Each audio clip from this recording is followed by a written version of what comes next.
यह तो नामुमकिन है। अचानक विध्वंस क्यों हो रहा है? यह कब की बात है? कुछ दिन पहले स्थानीय कार्यालय ने हम मालिकों से बात की थी। कहा कि यह पुरानी इमारतें सभी तोड़ दी जाएंगी। नहीं तोड़ सकते। तोड़ देंगे तो हम पुरानी सहेलियां कहाँ मिलेंगी? मुझे लगता है तोड़ना ठीक है, लेकिन मुआवजा उचित मिलना चाहिए। अगर वाकई बड़ी रकम मिल सकती है तो सोचना चाहिए। होंग जी, मेरी आंटी के लिए यह कैफे सिर्फ पैसे की बात नहीं है, लेकिन विध्वंस का मामला मेरी आंटी के हाथ में नहीं है। वैसे भी तोड़ना ही है, तो अच्छा मुआवजा क्यों न लें? आप कहीं और वैसा ही कैफे खोल सकती हैं। नहीं, यह वह जगह है जहां दहाई रहता था। यह मेरे और दहाई के बीच का आखिरी जुड़ाव है। कहते हैं ना, इंसान चला जाए लेकिन आत्मा घर देखने आती है। अगर दहाई लौटकर यहाँ नहीं मिलेगा तो मुझसे नाराज नहीं होगा।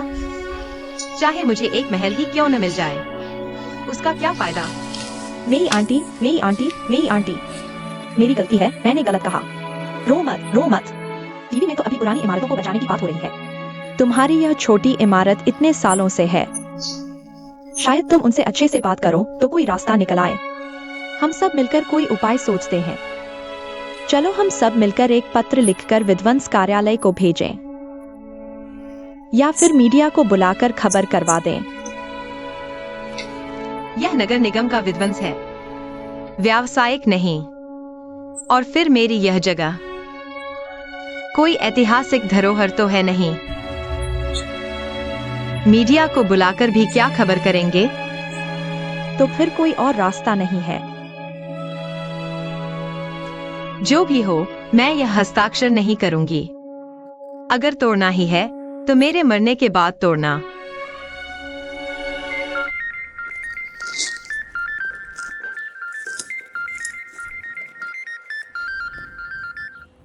हेलो, वे आ गए हैं। अच्छा है, उन्हें इंतजार करने दो, मैं अभी आती हूँ। उनसे अच्छे से बहस करूंगी। विध्वंस कार्यालय वाले आए हैं हस्ताक्षर के लिए बात करने। मैं चलती हूँ। मेरी आंटी, क्या हम मदद करें? हाँ हाँ। मैं उनसे झगड़ा नहीं करूंगी। मैं उन्हें अपनी बात समझाऊंगी। उन्हें खुद सोचने दूंगी कि मेरा कैफे तोड़ना सही है या नहीं। जल्दबाजी मत करना। कोई बात हो तो हमें बताना। हाँ हाँ, तुम भी ज्यादा उत्तेजित मत होना। अपने दिल और ब्लड प्रेशर का ध्यान रखना मेरी आंटी। कुछ हो तो मैसेज करना, हम तुरंत पहुंच जाएंगे। पता है, चिंता मत करो। अलविदा। धीरे चलो, धीरे धीरे।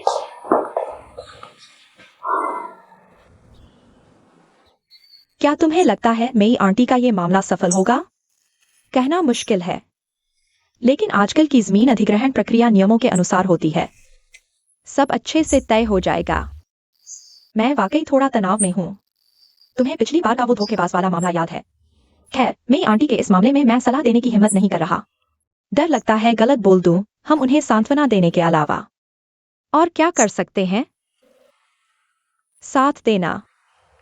कम से कम उन्हें ये तो पता चले कि कुछ भी हो जाए, बहुत से लोग उनके साथ खड़े रहेंगे। मेरी आंटी, अधिग्रहित भूमि और पुनर्वास योग्य लोगों की संख्या के बारे में हमारे बीच कोई विवाद नहीं है ना? हाँ। साथ ही भवन का क्षेत्रफल भी हमारे बीच विवाद का विषय नहीं है ना? हाँ। हमारी तीसरे पक्ष द्वारा की गई संपत्ति मूल्यांकन रिपोर्ट के बारे में आपको कोई आपत्ति नहीं है? नहीं। अच्छा, तो अब हमें केवल जमीन पर बनी अतिरिक्त संरचनाओं पर चर्चा करनी है। मैंने अनुमान लगाया है आपके घर की सजावट में लकड़ी के पैनल और वॉलपेपर का उपयोग किया गया है वगैरह। सुनिए, ये शंख, आपके हिसाब से इसकी कीमत क्या होगी? शायद 100 रुपए से कम। सुनो, ये मुफ्त का है। मेरे बेटे ने इसे अपने पापा के समुद्री अभ्यास स्थल से उठाया था। उसने खुद इसे अच्छे से साफ किया, सुखाया, और मैंने उसके साथ मिलकर इसे यहाँ रखा। लेकिन अब मेरा बेटा नहीं रहा।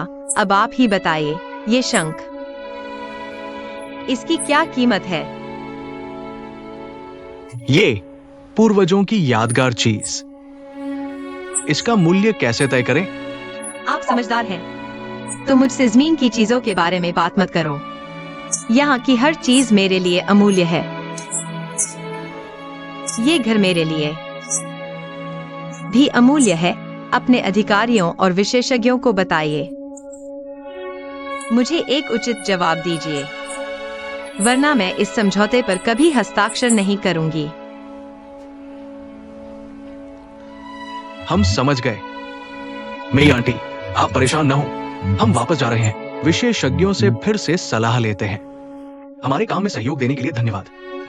नहीं, मैंने अभी तक सहयोग करने की सहमति नहीं दी है। हाँ हाँ, आप चिंता न करें, हम आपको एक संतोषजनक जवाब देंगे। चलो चलते हैं। रुको, माफ कीजिए, यह एक उपभोक्ता स्थान है। प्रति व्यक्ति चाय का शुल्क 30 रुपए है। 62। ये लीजिए। धीरे चलना। चलो।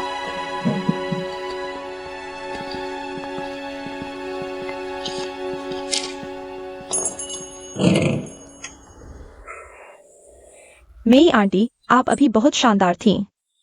इसे कहते हैं अनुभवी की शक्ति, एक दो के बराबर। ये दो लोग मुझे मनाने की कोशिश कर रहे हैं।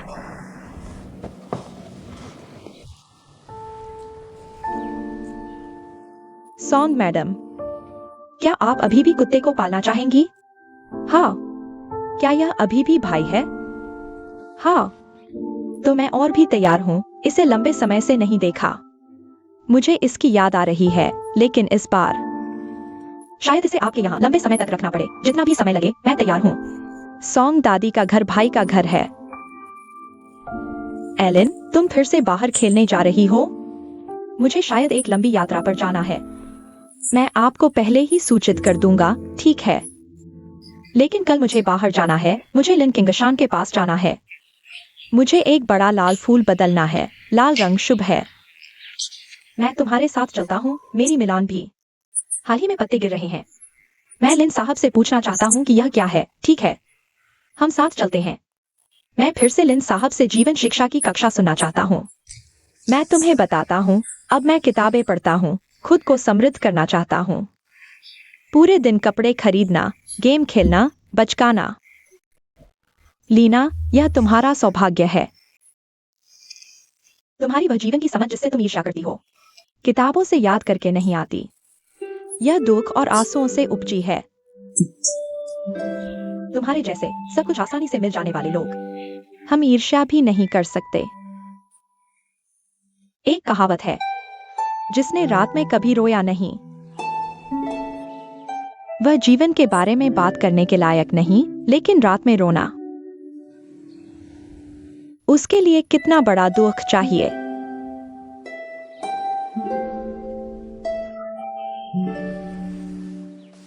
यह भी सही है। उस दिन मैंने तुम्हें और लिन साहब को बात करते सुना, तुम्हारे जीवन साथी के निधन के बारे में। सुनकर मेरी आंखों में आंसू आ गए। तुम लोगों को एक ही बीमारी है, इसलिए तुम एक दूसरे को समझ सकते हो। तभी तो एक दूसरे को दिलासा दे सकते हो। कितनी बातें हैं जो हम कहना चाहते हैं लेकिन नहीं कह पाते, और नहीं सही से कह पाते हैं। हाँ, तुम और लिन साहब आजकल के शब्दों में कहें तो पार्टनर हो। तुम दोनों साथ में बहुत अच्छे लगते हो। क्या बकवास कर रहे हो? ऐसी बातों पर भी मजाक बनाते हो। ये नान, चूंकि श्याओ सॉन्ग सर और श्याओ होंग दीदी ने यह बात उठाई है, तो मैं भी सीधे कह देता हूँ। मुझे सच में लगता है तुम दोनों एक दूसरे के लिए बिल्कुल सही हो। हालांकि यह रिश्ता किधर जाएगा, यह तुम पर निर्भर करता है। लेकिन मुझे लगता है तुम दोनों सच्चे जीवन साथी बन सकते हो। एलन, क्या तुम विदेश में ज्यादा समय बिताने की वजह से बहुत खुले विचारों की हो गई हो? मैं कितनी उम्र की हूँ? तुम लोग ऐसी बातों पर मजाक बना रहे हो। क्या तुम लोग मुझे अकेला देखकर किसी के साथ जोड़ रहे हो? सॉन्ग सर, अगर ऐसा है तो कल फूल ले जाने में मैं तुम्हारे साथ नहीं जाऊंगी। अरे नहीं, तुम इतना रिएक्ट क्यों कर रही हो? मैं अकेले गाड़ी चलाकर डरता हूँ। वे लोग मेरे द्वारा भगा दिए गए। मेरी आंटी बहुत तगड़ी हैं, ऐसे ही लोगों को भगा दिया। कैफे को बचाने के लिए मेरी आंटी ने पूरी ताकत झोंक दी। पूरी तरह तैयार थी। मुझे डर है कि मेरी आंटी का यह तरीका स्थायी समाधान नहीं है। जो होना है वह होकर रहेगा। वह ऐसा सिर्फ इसलिए कर रही है क्योंकि वह हार नहीं मानना चाहती। एलिन, लेकिन तुमने यह कहकर मुझे थोड़ा डर लग रहा है। तो चलो हम सब मिलकर मेरी आंटी की मदद करें। मुझे हमेशा से विश्वास है कि वह हम सब में सबसे मजबूत इंसान है। इससे पहले भी वह इतनी बड़ी मुश्किल से निकल चुकी है। यह मुश्किल वह इससे भी पार हो जाएंगी। और इस बार हम सब उनके साथ हैं। इन दिनों तुम्हें पूरी तरह तैयार रहना होगा। अगर वे फिर आए तुरंत मुझे बताना। हाँ, वह नोटिस तुमने लॉक कर दिया है ना? हाँ, मैंने 2 ताले लगाए हैं। अच्छा, जब मैं नहीं हूँ तो उनसे बात मत करना। याद रखना, चाय का शुल्क लेना। समझ गया। मेरे साथ पंगा लेना चाहते हो? मेरे पास और भी तरीके हैं।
फेंग कियांग, मैं समझ गया। तुम बड़े काम के आदमी हो। मजाक मत करो, काम पर ध्यान दो। ठीक है। नहीं, एक विस्मयादिबोधक चिन्ह लगाओ। नहीं, 3 लगाओ, मोटे वाले। दोबारा प्रिंट करो। ठीक है। और वह बार की कुर्सी हटा दो। मैं चाहता हूँ वे खड़े रहें ताकि बैठकर लंबी बात न करें। मैं देखता हूँ क्या मैं उन्हें काबू नहीं कर सकता। जी हुजूर। माँ, आप क्या कर रही है? मुझे दीजिए। मेरे इस फूल की पत्तियां झड़ रही हैं। मैं चाहती हूँ मिस्टर लिन से दिखवाऊं। इतनी दूर जाने की क्या जरूरत है? ये ऑनलाइन देखा जा सकता है। मैं देखता हूँ। नहीं, मिस सोंग को अपना ट्यूलिप बदलना है। हम दोनों साथ चलेंगे। बस एक गमले के लिए इतना चक्कर? यहाँ आसपास फूलों की मार्केट नहीं है क्या? मार्केट वाले मिस्टर लिन जैसे हैं क्या? मिस्टर लिन गार्डनिंग के एक्सपर्ट हैं। बस करो। तुम चिंता मत करो, मैं तुम्हें साथ नहीं ले जा रहा। तुम क्या कर रहे हो? जल्दी हटो हटो, तुम इतने बातूनी क्यों हो? डॉक्टर लियो।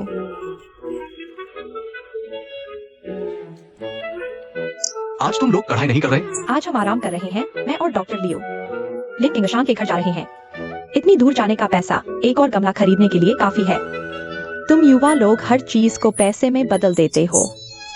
आध्यात्मिक खुराक वह पैसे से नहीं खरीदी जा सकती। क्या वह श्री लिन इतने अद्भुत हैं? कहीं वह पुराने संस्कृति प्रेमी का रूप धर के लोगों को ठग तो नहीं रहे? क्या ठग रहे हैं? उन्होंने किसे ठगा है? मेरा वह गमला श्री लिन ने मुफ्त में दिया था। तुम युवा लोग किसी पर विश्वास ही नहीं करते। तुमने उन्हें देखा तक नहीं, फिर कैसे कह सकते हो कि वह ठग है? बेले, तुम्हारी माँ सही कह रही है। शिक्षा में एक कहावत है, बड़ी धारणाएं बनाओ लेकिन सावधानी से जांचो। बिना पुष्टि की गई धारणाओं पर निष्कर्ष नहीं निकालना चाहिए। युवा हो, जिन चीजों को तुम नहीं जानते उन पर राय न दो। लोग हंसेंगे। तुम्हें भी तुम्हारी माँ ने डांटा? नहीं, मेरे माता पिता ने मिलकर डांटा, लेकिन कोई बात नहीं। रोज का काम है। मेरी माँ तुम्हारी माँ से अलग है। मेरी माँ का सबसे बड़ा शौक काम है। पहले बातचीत में 3 वाक्यों में अपने काम की बात आ जाती थी, लेकिन अब पहले जैसा नहीं लगता। मैंने विशेष रूप से खोजा वह आधा एकड़ हरा पहाड़। वह बूढ़े श्रीलेन कहानियों वाले इंसान लगते हैं, लेकिन आजकल तुम जानते हो, नेट सेलिब्रिटी बनाना। लेख में सिर्फ अच्छी बातें लिखी होती हैं। मौका मिले तो लिन किंगशान से मिलेंगे। क्या तुमने हाल में देखा? यह निदेशक बाव और बॉस्तान पिछली पीआर गतिविधि की बड़ी सफलता के बाद निदेशक बाव अब हवा में चलती हैं। वह अब हुआयांग की सबसे लोकप्रिय शख्सियत है। क्या पता कब हमारी नेता की पत्नी बन जाए। उन्हें कौन नाराज करेगा? क्या यह नहीं कहा जाता कि बॉस्तान शादी न करने वाले हैं? शायद उन्हें अभी तक सही इंसान नहीं मिला था। हाँ, क्या शादी न करने वाले? मैंने भी कसम खाई थी कि ली फेंग से मिलने से पहले प्यार नहीं करूंगी।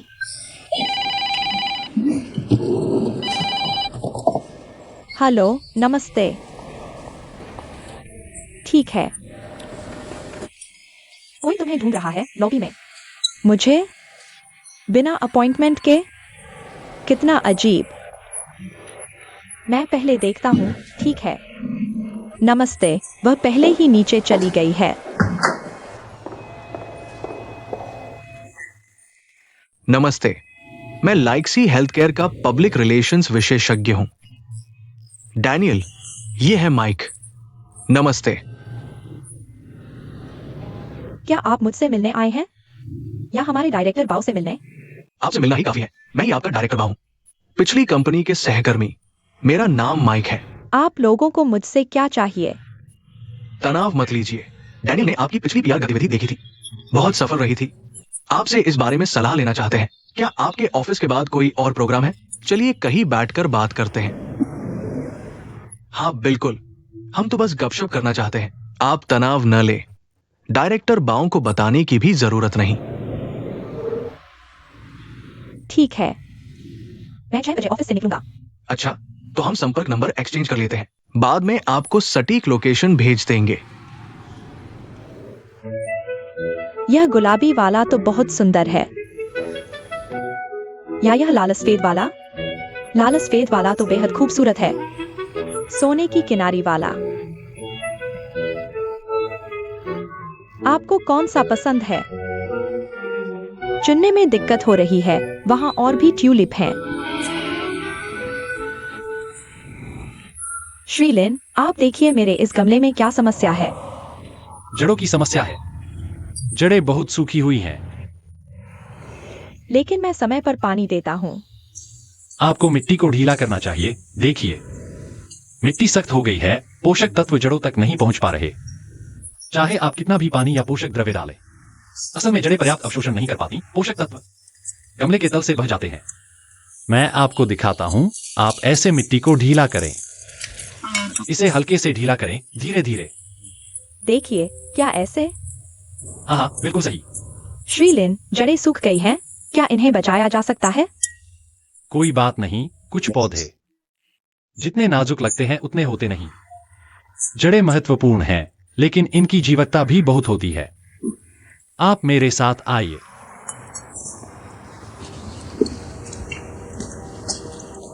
देखिए,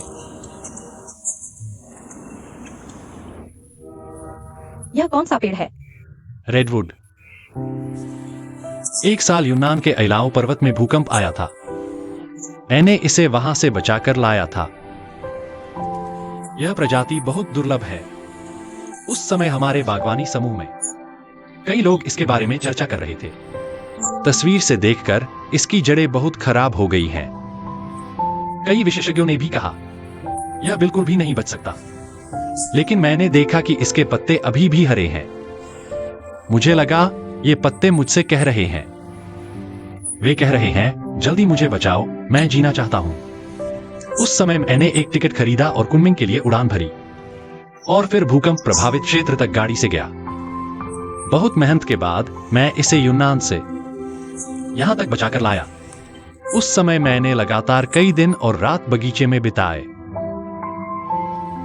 जब मैंने आखिरकार इसे छुआ और नई जड़ें निकलते देखा, वो एहसास बताने लायक नहीं कितना खुशी हुई। मैंने यह बात ग्रुप के दोस्तों को बताई। वे मुझ पर हंसे, कहने लगे कि मैं बहुत भावुक हूं। बस एक पेड़ को बचाने की बात है, लेकिन मेरे दिल में वो एहसास अलग था। मैं समझता हूँ। मैं आपको बताता हूँ। एक बार मैंने एक जली हुई मरीज को देखा। एक जवान लड़की। आते समय वह बहुत खराब हालत में थी। मैं हर दिन उसके पास रहा, मॉनिटरिंग करता रहा। उस समय वह बेहोश थी, कोई होश नहीं था। लेकिन पता नहीं क्यों मुझे लगा कि वह मुझसे कुछ कहना चाहती है। मैं उसके कान के पास गया और कहा, मैं जानता हूँ तुम जीना चाहती हो, तुम चिंता मत करो, मैं तुम्हारी रक्षा करूंगा। आखिरकार वह लड़की पूरी तरह से स्थिर हो गई। आईसीयू से बाहर आने के बाद एक दिन उसने मुझसे कहा, डॉक्टर लियू, आप जानते हैं, जब मैं बेहोश थी मैंने सपने में देखा कि ग्वानियन मुझसे कह रही थी कि वह मेरी रक्षा करेगी। आपको कैसा लगा मैं एक बार ग्वानियन बन गया? अब वह लड़की अच्छी है, शादी हो गई है और पिछले दिनों उसने मुझे बताया कि उसका बच्चा हो गया है। डॉक्टर लियू, आप बहुत महान हैं। मैं फूल पौधों की देखभाल करता हूँ, लेकिन आप लोगों की जान बचाते हैं। क्या एक कहावत नहीं है, एक जान बचाना पूरी दुनिया को बचाने के बराबर है? सच कहूं, कभी कभी मैं ऐसा सोचता हूं। हालांकि दुनिया में बहुत दुख है, लेकिन आप जैसे लोगों की वजह से भविष्य उम्मीद से भरा है। धन्यवाद श्रीमान लिन। मौसी मई, आपकी विशेष स्थिति को देखते हुए हमने विशेषज्ञों के साथ गणना की है। आपको सबसे अच्छा मुआवजा दिया जाएगा। आपको सबसे ज्यादा एरिया मिला है। कुल ये रकम है। सारे विवरण ऊपर लिखे हैं। आपको कैसा लगा? इस प्रोजेक्ट के ये सभी फ्लैट आपके लिए हैं, है ना? हमारे डायरेक्टर ने आपके लिए बहुत कोशिश की है। एक्सपर्ट्स को शक था कि आप उनके रिश्तेदार हैं। आपको लगता है मैं शिफ्ट नहीं करना चाहती? क्या मैं पैसे ऐंठना चाहती हूँ? नहीं, बिल्कुल नहीं।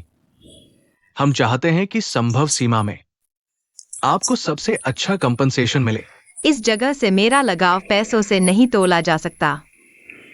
आंटी, हमें आगे देखना होगा, समय के साथ चलना होगा। यही तो सोसाइटी की प्रगति है ना? क्या सोसाइटी की प्रगति पुराने घर तोड़ने में है, या कैसा तर्क है? मेई आंटी, हमारी प्लानिंग कई बार रिव्यू की गई है। पहली बात, यहाँ के घर वाकई पुराने हो चुके हैं, रहने की स्थिति अच्छी नहीं। दूसरी बात, ये जगह चिल्ड्रन हॉस्पिटल के नए विंग के लिए बेस्ट है। तो मुझे प्लानिंग की बात मत करो, जो बनाना है बनाओ। मुझे बस एक जवाब चाहिए। इतने सालों से मैंने यह कैफे संभाला आपके लिए। बस एक प्रॉपर्टी है, पर मेरे लिए, मेरे बेटे की याद है। मुझे नहीं पता इसकी कीमत क्या है, पर जानती हूँ इसके बिना मैं जी नहीं सकती। मैं समझता हूँ। तुम नहीं समझते। बेटे को माँ से पहले जाने का दर्द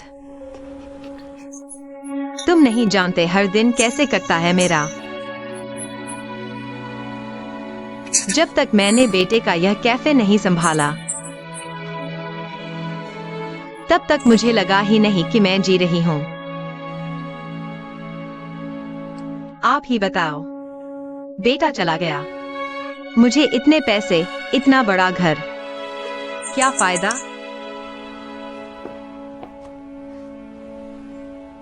मेई आंटी, दुखी मत होइए, सेहत खराब कर लेंगी। ऐसा करें, हम फिर से अधिकारियों से बात करते हैं। किसी भी हाल में हम आपको जबरदस्ती नहीं हटाएंगे। हाँ मेई आंटी, आप बिल्कुल दुखी मत होइए, हम जरूर गहराई से स्टडी करेंगे। चियो, चलो हम चलते हैं। शियो शुए, ग्राहक का बिल कर दो। आ रहा हूं। ₹50 प्रति व्यक्ति। कीमत बढ़ गई है, अगली बार ₹100। डॉक्टर लियू, मुझे अभी भी लगता है आप थोड़ा साहसी बन सकते हैं। श्री सोंग, आप फिर से इस विषय पर क्यों आ रहे हैं? सच में, डॉक्टर लियू, मैं आपसे ईर्ष्या करता हूं। आपके पास चुनने का अवसर है और चुनने का अधिकार भी। आप देखिए, अभी जो लोग हैं वे बिखरते और इकट्ठा होते हैं। आपके लिए एक ऐसे व्यक्ति से मिलना जो आपको समझता हो कितना मुश्किल है। कुछ चीजें की जा सकती हैं। मैं अभी अच्छी तरह से जी रहा हूं, बेकार में उलझना नहीं चाहिए। यह बात आप पर निर्भर करती है। देखिए, अब हम सभी रिटायर हो चुके हैं, खाली बैठे हैं। बचा हुआ सबसे बड़ा काम है हर दिन खुश रहना। बाकी सब कुछ महत्वहीन है। मैं जानता हूं। श्री सोम, मैं आपका बहुत आभारी हूं जो आपने मुझसे ये दिल की बातें कहीं। लेकिन मैं एक ऐसा इंसान हूं जो बहुत जल्दी संतुष्ट हो जाता है। मिस्टर लिन जैसे दिलचस्प व्यक्ति से मिलना। मैं संतुष्ट हूं।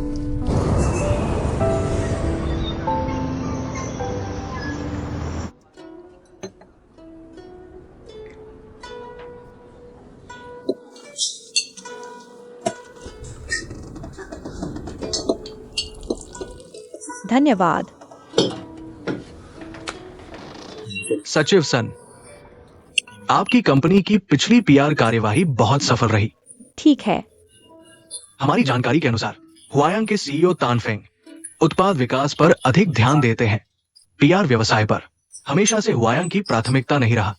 तानफेंग बहुत ही सादगी पसंद इंसान है, सार्वजनिक जगहों पर जाना पसंद नहीं करते और आपकी कंपनी स्नोयार हुआयांग कार्यक्रम से शुरू होकर हमेशा डायरेक्टर बाव सभी पीआर योजनाओं की पूरी तरह से योजना बना रहे हैं और साथ ही तानफेंग का भी बहुत समर्थन मिला है।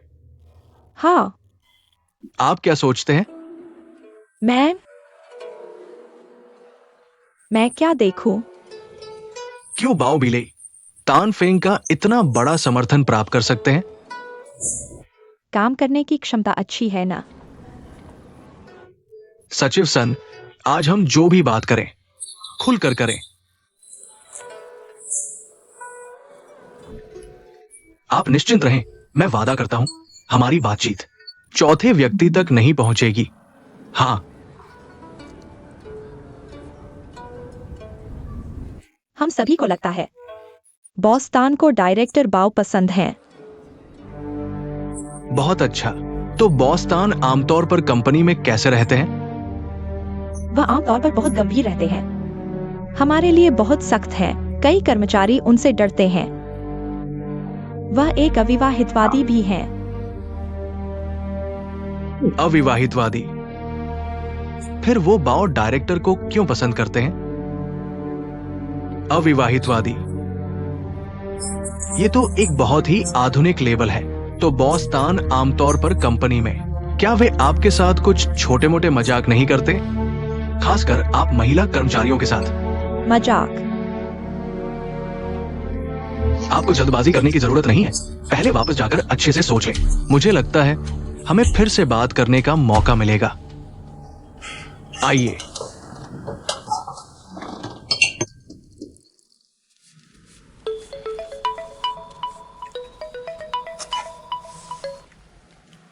Hello, Mei aunty. Doctor Liu, ऐसी कौन सी बीमारी है जिसमें मरीज को हिलाया नहीं जा सकता? Stroke, heart attack, spinal stenosis, गंभीर मधुमेह, ये सब हिलाए नहीं जा सकते। ये सब इतने गंभीर क्यों हैं? हिलाए नहीं जा सकते तो गंभीर ही होंगे ना? क्या हुआ? तो छोड़ो, मैं खुद ही कोई उपाय कर लूंगा। मेई आंटी।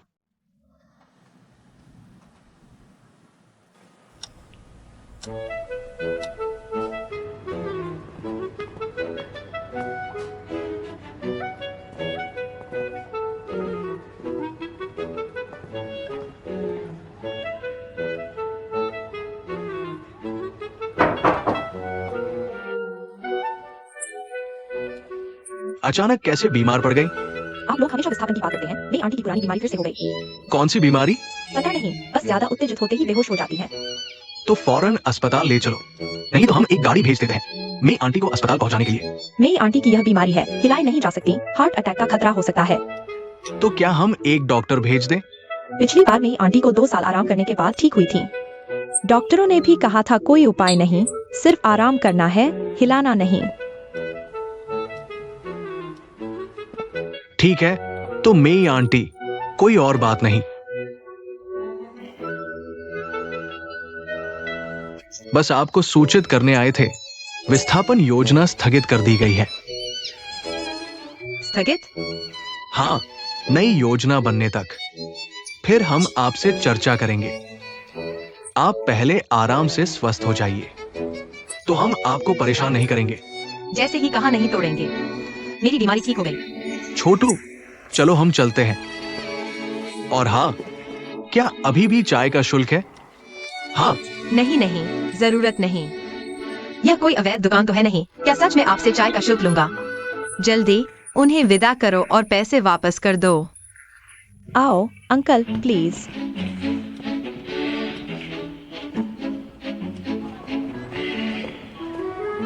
कोई शर्म नहीं, आज कैफे में बड़ा ऑफर है मेरी तरफ से। आपकी अमेरिकनो। ये पेस्ट्री सुबह से मैं और XIOXUE ने बनाई है, ताज़ा निकली है, तुरंत ले आया। बॉस, एक सिंगल स्कूप आइसक्रीम। सिंगल कैसे चलेगा, डबल स्कूप होना चाहिए। आज इतना बड़ा इवेंट है, मैनेजर को कोई खुशखबरी मिली? खुशी तो सबके साथ बांटने के लिए होती है, बधाई हो। लो, आपकी आइसक्रीम। शुक्रिया, अभी पे चलेगा? यहाँ ठीक है। मेरी आंटी, आपने सच में बहुत अच्छा किया। हमें पता था आप कर सकती हैं। बस हमारी मेरी आंटी कौन है जो भी कैफे तोड़ेगा? मेरी आंटी उसे तोड़ देंगी। देखो तुम मुझे क्या बना दिया। आज कैफे में बहुत धूम है, जैसे त्योहार हो। हाँ, बहुत से लोग बधाई दे रहे हैं। कोई नहीं जानता कि हम दोनों ने शादी कर ली। तुमसे बर्दाश्त नहीं होता। जो भी हो, यह एक बड़ी जीत है। हम कैफे के नए जीवन का जश्न मना रहे हैं। कॉफी से टकराओ तक। यह बहुत अच्छा है। सबको 5 मिनट का ब्रेक लेना है। AI टीचर, अगर फिर से रिहर्सल करनी हो तो आप मुख्य स्थान पर खड़े होंगी। क्या मैं कर पाऊंगी? कोई समस्या नहीं, मैं आपकी मदद करूंगी। ठीक है। AI टीचर, तो क्या आप यह शो नहीं करेंगी? मैं हमेशा मुख्य स्थान पर नहीं खड़ी रह सकती। क्या पता किसी दिन मेरा समय नहीं मिल पाए, तो भी शो जारी रहना चाहिए। तो धन्यवाद AI टीचर। टैनफिंग मौसम विभाग ने बताया है।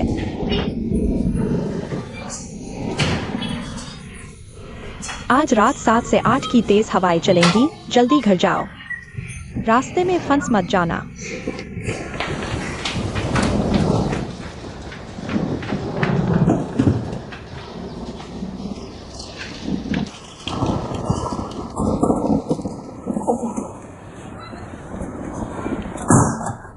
XIOXUE, ऊपर की खिड़कियां बंद हैं। लगता है कुछ लोग ढीले हैं। कोई बात नहीं। दोपहर में हुआंगमिंग XUAN ने मदद करके कस दिए। यह हुआंगमिंग XUAN रोज मदद करने आता है। क्या मुझे उसे वेतन देना चाहिए? बिल्कुल नहीं, अगर आप उसे वेतन देंगे तो वह चुपका रहेगा। तो तुम चाहती हो कि वह जाए या नहीं?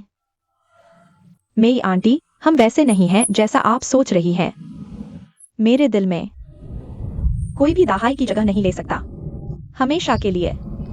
कितना जिद्दी हो तुम।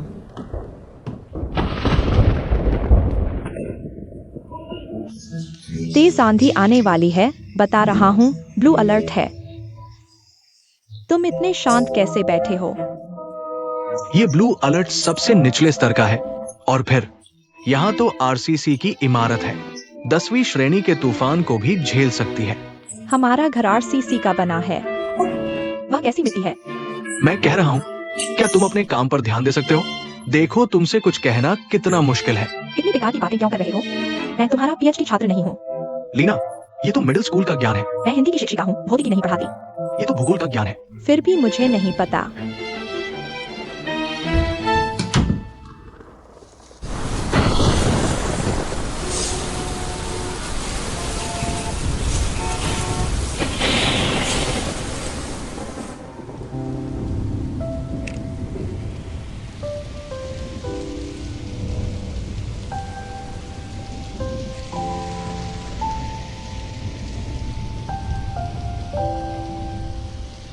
संसार की हर चीज प्रकृति की संतान है, पर कौन जानता है प्रकृति के दिल में भी रहता है एक न बढ़ने वाला बच्चा।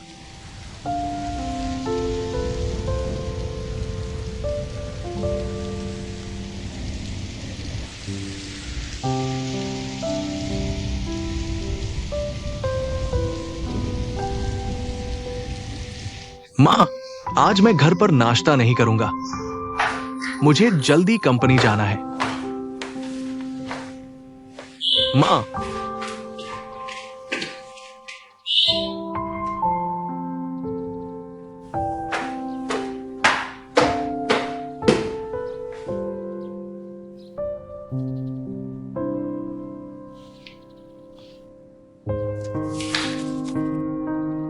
मैं बाहर जा रहा हूँ, नाश्ता स्टीमर में है, खुद खा लेना। हाथ धोना याद रखना।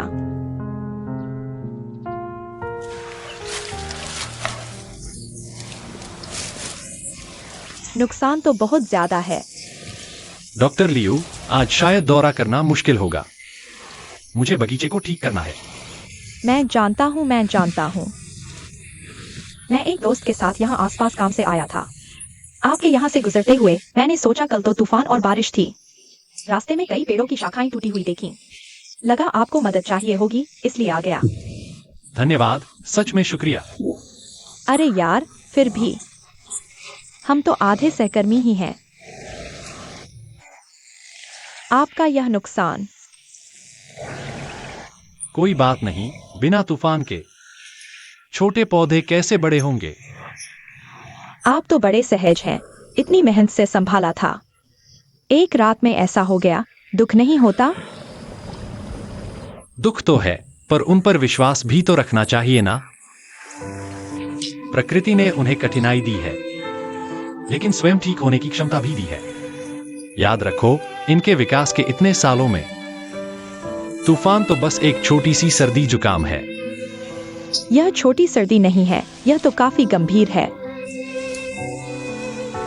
देखो, ये फूल खिल गए हैं, कितना अफसोस की बात है। देखो, ये तो फ्रैक्चर हो गया है, अब क्या करेंगे? कोई बात नहीं, मैं ये सब संभाल लूंगा। इसे उस ऑपरेशन टेबल पर ले जाओ। रुको रुको, नीचे रखो। क्या हुआ? तुमने कभी घायल को उठाया नहीं, है ना? नहीं। ऐसे उठाने से दोबारा चोट लग सकती है। तो फिर क्या करें? एक स्ट्रेचर ले आओ। स्ट्रेचर? ये तो अस्पताल नहीं है। एक फ्लैट कार्ड ही काफी है। ठीक है। इतनी खांसी क्यों हो रही है? कल बारिश में भीग गया था, थोड़ा सर्दी लग गई है, कोई बात नहीं। नहीं, जल्दी दवा लो, घर में दवा है क्या? 399 कोल्ड मेडिसिन है। जल्दी खा लो, मैं फिर कभी जासूसी नहीं करूंगा। मैं फिर कभी अपने माता पिता की डांट नहीं सुनना चाहता। तो तुम बस मेरे लिए पूछ लो, क्या मेरी माँ फिर से लिंस साहब के पास गई है? वह जहाँ चाहे जाए, तुम्हें क्या? और सुनो, बुजुर्गों को अपनी पसंद की जगह मिल जाए, ये अच्छी बात है। मेरी माँ तुम्हारी माँ से अलग है, उनका हाल चाल बहुत अजीब है। तुम सोंग आंटी से पूछ लो, मेरी माँ कहाँ गई है, ठीक है ना? अपनी माँ के बारे में इतना घुमा क्यों रहे हो? सीधे पूछ लो। मुझे डर है कि माँ मुझे डांटेंगी। तुम्हें डर नहीं कि मेरे माता पिता मुझे डांटेंगे? बॉस्तान, तुम्हारे पास इतना काम है, फिर भी तुम्हें फुर्सत है अपनी माँ के घूमने की चिंता करने की। मैंने तुम्हें अगला PR ड्राफ्ट भेजा था, देखा क्या? अभी नहीं। तो फिर जल्दी देखो।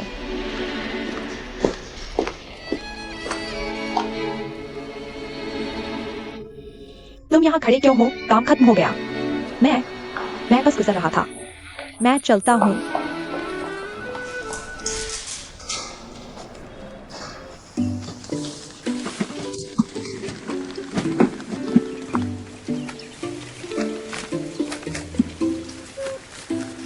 डॉक्टर लियू, ये कोई केमिकल फैक्ट्री तो नहीं है। इतनी सारी सावधानियां बरतने की जरूरत नहीं। तुम समझते नहीं। बारिश के बाद माइक्रो ऑर्गेनिज्म तेजी से बढ़ते हैं। हवा में बहुत सारे फंगस होते हैं। अगर तुमने प्रोटेक्शन नहीं लिया तो संक्रमण हो जाएगा। थोड़ी देर में चाकू और प्लायर्स का इस्तेमाल करना है। अगर हाथ में कहीं कट लग गया तो टिटनेस हो सकता है। वैसे मैंने तुम्हारे लिए एक फेक इलाज किया है। नहीं नहीं डॉक्टर लियू, आप मेरी बात सुनिए। इंसान प्रकृति से विकसित हुआ है। हमारे शरीर की रोग प्रतिरोधक क्षमता इन सूक्ष्म जीवों के साथ शांति से रह सकती है। नहीं पहनोगे तो मत कहना कि मैंने चेताया नहीं।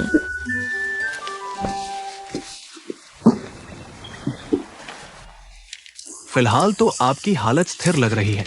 चलिए, मैं आपको एक और कोर्स की दवा देता हूँ। आप इसे लेते रहिए। क्या अगर मैं नियमित दवा लेता रहूं तो बीमारी पर काबू पा सकता हूं? फिलहाल कोई चिकित्सा विधि नहीं है जो कीमोथेरेपी और रेडियोथेरेपी की जगह ले सके, और आपका ये घाव पहले से ही बन चुका है।